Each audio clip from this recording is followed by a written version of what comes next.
आज आपण tangent theorem शिकणार आहोत. टँजंट थेरम तर ह्याचा जास्त करून भाग हा कसा आहे, शाब्दिक आहे, म्हणजे वर्डेड आहे. तर वर्डेड असल्यामुळे मुलांना हे समजण्यास खूप अवघड वाटते, पण तसं काहीच नाही. तर ह्याचा जो की पॉईंट आहे, तो की पॉईंट म्हणजे टँजंट या टर्मची डेफिनेशन. जर तुम्हाला त्याची डेफिनेशन चांगल्या पद्धतीने समजली तर तुम्ही सहज ही थेरम प्रूफ करू शकता.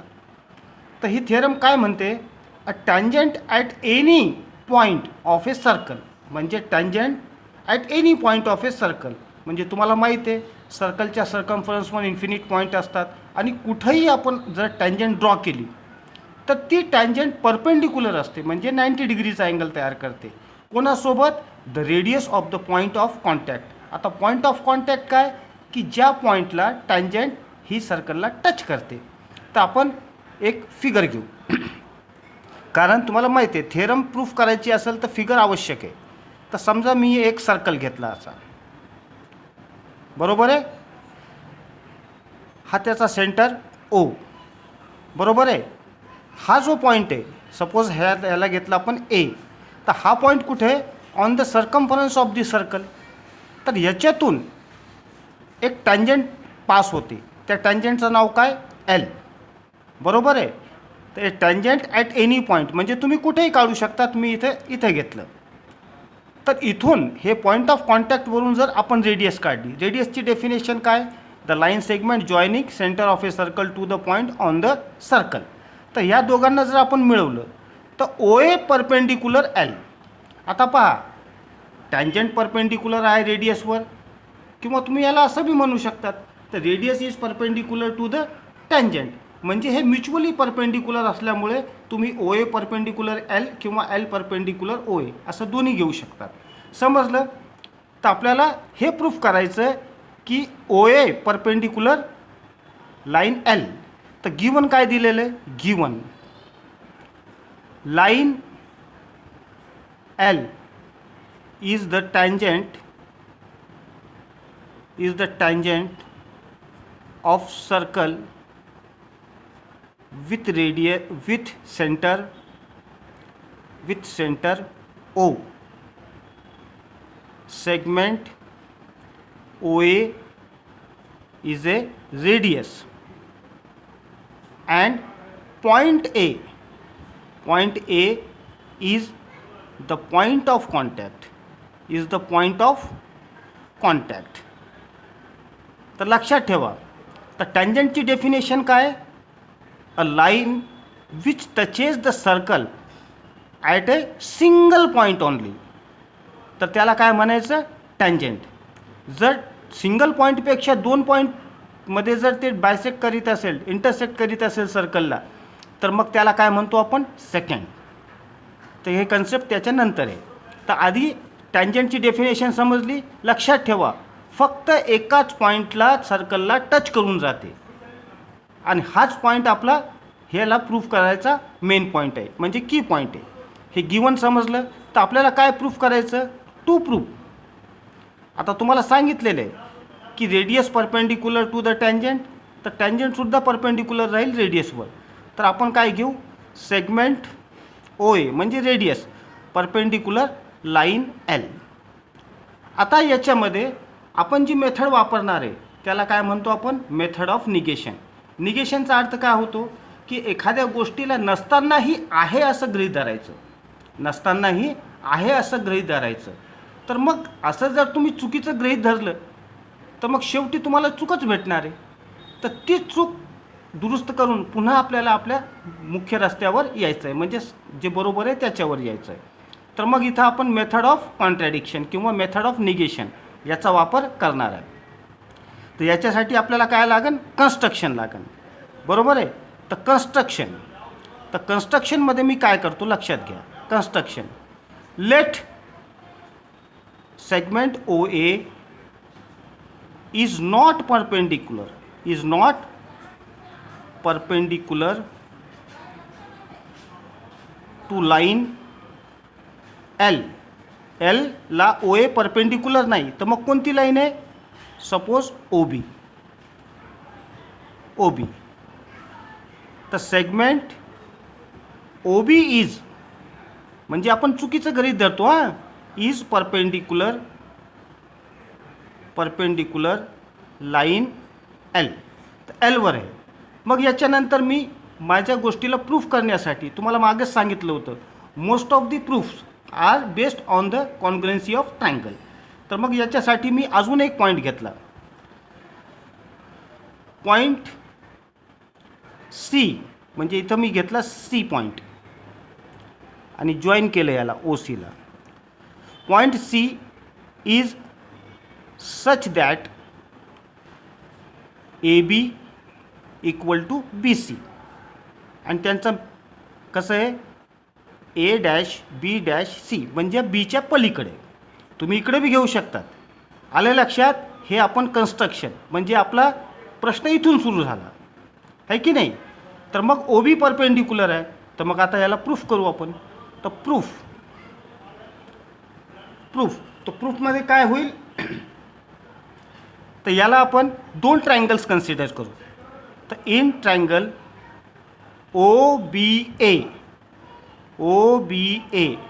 And triangle O B C आता पहा, याच्यामध्ये आपण सांगितलेलं आहे की ओ बी हे परपेंडिक्युलर आहे, म्हणजे इथं अँगल ओ बी ए किती होईल 90 डिग्री. तर हे 90 डिग्री आहे, तर याचा लिनियर पेअरचा जो अँगल राहील तो सुद्धा 90 डिग्रीचा राहील, कारण यांची सम किती होते 180 डिग्रीज. तर ठीक आहे. तर मग आता हे दोन ट्रायंगल काय घेतले आणि कसं घेतले कळलं का? हां ठीक आहे. तर मग आता आपल्याला काय ओ बी ही साईड दोघांना कॉमन दिसते पहा. तर मग side O B congruent to side O B, common side, याला काय घेऊ आपण कॉमन साईड, रेडियस नाही म्हणता येणार, कॉमन साईड. बरोबर आहे. आता angle O B A congruent to angle O B C, का इच 90 डिग्री, दोन्ही 90 डिग्री आहे. आणि मग आपण कन्स्ट्रक्शनमध्ये काय दाखवलेलं आहे, A B equal to B C, हे कन्स्ट्रक्शनमध्ये दाखवलेलं आहे. तर तसंच side A B congruent to side B C. तर हे काय केलं आपण कन्स्ट्रक्शन, हे गिवन नव्हतं, लक्षात घ्या कन्स्ट्रक्शन. तर मग कोणती टेस्ट बसली, यस ए यस. आता तुम्हाला सांगितलेलं आहे ट्रायंगलची कॉन्ग्रुएन्सी असो किंवा सिमिलॅरिटी असो, करस्पॉन्डिंग एलिमेंट्स ते सिक्वेन्सने पाहिजे, असं कुठेही काही लिहिलं तर जमत नाही. Therefore triangle O B A congruent to triangle O B C. Reason S A S test किंवा यस ए यस क्रायटेरिया. तर आता हे दोन ट्रायंगल कॉन्ग्रुएंट झाले. आता रिमेनिंग जे पार्ट्स राहतील ते सुद्धा ऑटोमॅटिक काय होतील कॉन्ग्रुएंट होतील. तर आपला प्रश्न कशासोबत आहे ओ ए, बरोबर आहे, ही रेडियस आहे ना, तर मग हीच आपण कॉन्ग्रुएंट दाखवू. तर मग आता पहा A B congruent to B C आणि ओ बी काय दोघांचे कॉमन आहे. तर मग आता राहिलेली साईड कोणती ओ ए आणि ओ सी, तर हे सुद्धा कसे राहतील कॉन्ग्रुएंट राहतील. तर side O A congruent to side O C, आता याला रिझन काय corresponding sides of congruent triangles. आता हा इथपर्यंत आपण आलो. आता आपल्याला गिवनमध्ये काय दिलेलं आहे की segment O A is a radius, आता ओ ए रेडियस आहे. तर पहा पॉईंट ए कुठं आला ऑन द सर्कल. तर जर ओ ए इक्वल टू ओ सी राहील तर मग पॉईंट सी सुद्धा सर्कलवर असायला पाहिजे, बरोबर आहे. तर आता इथं शाब्दिक सगळं प्रूफ चालू झालं. तर segment O A is a radius of the circle. Therefore segment OC is also a radius. It means that काय होईल की सी हा पॉईंट सर्कलवर असायला पाहिजे. It means that point A and C both are on the circle. ठीक आहे. ए आणि सी दोन्ही पॉईंट कुठे आहे सर्कलवर आहे. आणि याच्यामधून काय पास होते line L and line L passes through point A and C. आता पहा इथं आली का आता गंमत झाली पहा. तर आपण टँजंटची जी डेफिनेशन घेतली होती की टँजंट फक्त एकाच पॉईंटला टच करून जाते, पण इथं काय प्रूफ झालं की line L he A and सीला इंटरसेक्ट करून जाते. तर याचा अर्थ यल ही टँजंट असेल का? नाही. म्हणजे इथं काय झालं, डेफिनेशन ऑफ टँजंटचा कॉन्ट्राडिक्शन झाला, म्हणजे त्याचा विरोध झाला.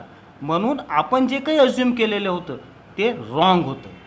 म्हणून तेच जे त्यांनी सांगितलेले की ओ एच परपेंडिक्युलर राहील यलवर. आलं का लक्षात? तर it कॉन्ट्रॅडिक्ट्स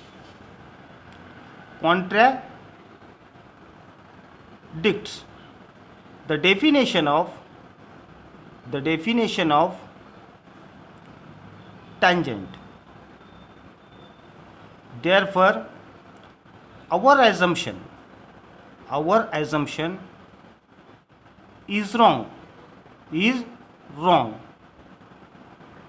Therefore segment OA is perpendicular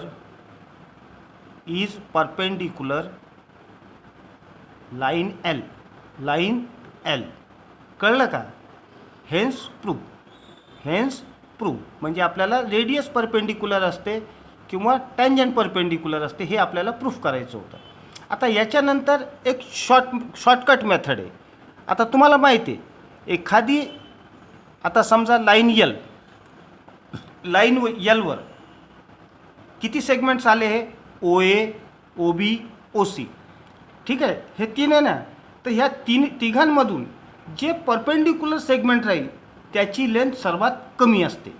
तर इथं तुम्हाला स्पष्ट दिसते की पॉईंट ए हा कुठे आहे? ऑन द सर्कल आहे, म्हणजे हे इक्वल टू रेडियस आहे. आणि ज्याच्या आधी आपण in the interior, exterior and on the circle घेतलं होतं. तर जे पॉईंट सर्कलच्या एक्सटेरियरमध्ये राहतात तर त्यांचा डिस्टन्स किंवा त्यांची लेंथ ही रेडियसपेक्षा जास्त असते. तर मग ओ बी आणि ओ सी हे दोन्ही पॉईंट कुठं आले? सर्कलच्या बाह्य भागात आले. बाह्य भागात आल्यामुळे काय झालं की O B and O C both are greater than O A. आणि तसं बी आपण काय करतो, एखाद्या लाईनचं परपेंडिक्युलर डिस्टन्स जे सर्वात लहान असतो तोच काय असतो? त्याचे परपेंडिक्युलर डिस्टन्स. म्हणजे ओ ए हे सर्वात लहान आहे कोणापेक्षा? ओ बी आणि ओ सी.